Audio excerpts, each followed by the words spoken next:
Yeah. Part 2. Yeah. Bad beats. Here we go. Tinitigasan na naman ako sa iyong ganda. Dahil sa iyong ganda, ako'y napatanga. Suso mo na napakalaki parang pakwan. Bote ang iyong katawan, dapat mong malaman. Pwede ka bang maikama pagtapos mo dyan? Pagkatapos maginuman magbabanata. Iitsak ka sa kama, tuloy ang tuhugan. Para pang tinapay, pipi ko ang palaman. Tinitigasan Pag dumadaan ka sa aking harapan, di ko malaman kung paano bakakalaghan aking nararamdaman. Dami ko ng dahilan, di ko malaman kung paano papakawalan ang pinakamatigas na burat sa Pilipinas pati na sa Asya. Tinalo ko pa ang punong nara, kaya naman hindi ito magkasya. Sa buking ina mo, napakaganda ng pagkakagawa sa'yo. Dahil mga mata mo nabihani sa iyo, kapakita ko lang naman na tinigasan na po. Ay, miss, oo nga pala, nananaginip ako na nakahubad ka na sa kama ko. Magpapatungo ka na ba? Naninigas na to, di ito maexplika. Tinitigasan na naman ako sa iyong ganda. Dahil sa iyong ganda, ako'y napatanga. Suso mo na napakalaki parang pakwan. Bote ang iyong katawan, dapat mong malaman. Pwede ka bang maikama pagtapos mo dyan? Pagkatapos maginuman magbabanata. Iitsak ka sa kama, tuloy ang tuhugan. Para kang tinapay, pipi ko ang palaman.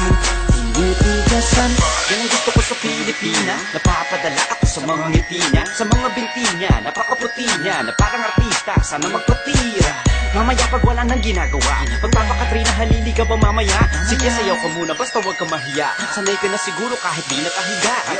Alam mo naman na lalaki lang ako, dami kong kinahiligan, pero puki mo gusto. Roromansahin kita na para bang si Hayden ko. Bibigay sa'yo lahat, ipapakain ko sa'yo. Dahil sa'yo lang ako unang tinigasan, sa'yo ko lang puputok pag ako ko'y nilabasan. Nakahubad na tayo parang si Eva at Adan. Kaya ngayon, tinitigasan na naman ako sa iyong ganda. Dahil sa iyong ganda, ako'y napatanga. Suso mo na napakalaki parang pakwan. Bote ang iyong katawan, dapat mong malaman. Pwede ka bang maikama pagtapos mo dyan? Pagkatapos maginuman magbabanata. Iitsak ka sa kama, tuloy ang tuhugan. Para pang tinapay, pipi ko ang palaman. Tinitigasan pinalaman niya ang burat ko, siningit sa pagitan ng suso. Pinasok sa bunganga sinipilyo, sinasagad niya pa hanggang sa dulo. Hanggang ako ay labasan, ipuputo ko sa kanya, higupin ang laman ng mga batang hindi pa isinisilang. Gusto ka na, kaya ngayon ako'y awitan ng kahit anong kaya mo. Kung gusto mo, sumayaw ka parang GRO. Ipakita sa mundo na napakaganda mo, napakagaling sa kama, di na kailangan ng hoe. Kamukha mo si Bea Alonso, di kita pagpapalit kahit na mamatay ako. Basta mangako sa akin, patitigasin ako, bitch. Tinitigasan na naman ako sa iyong ganda. Dahil sa iyong ganda, ako'y napatanga. Suso mo na napakalaki parang pakwan. Bote ang iyong katawan, dapat mong malaman. Pwede ka bang maikama pagtapos mo dyan? Pagkatapos maginuman magbabana.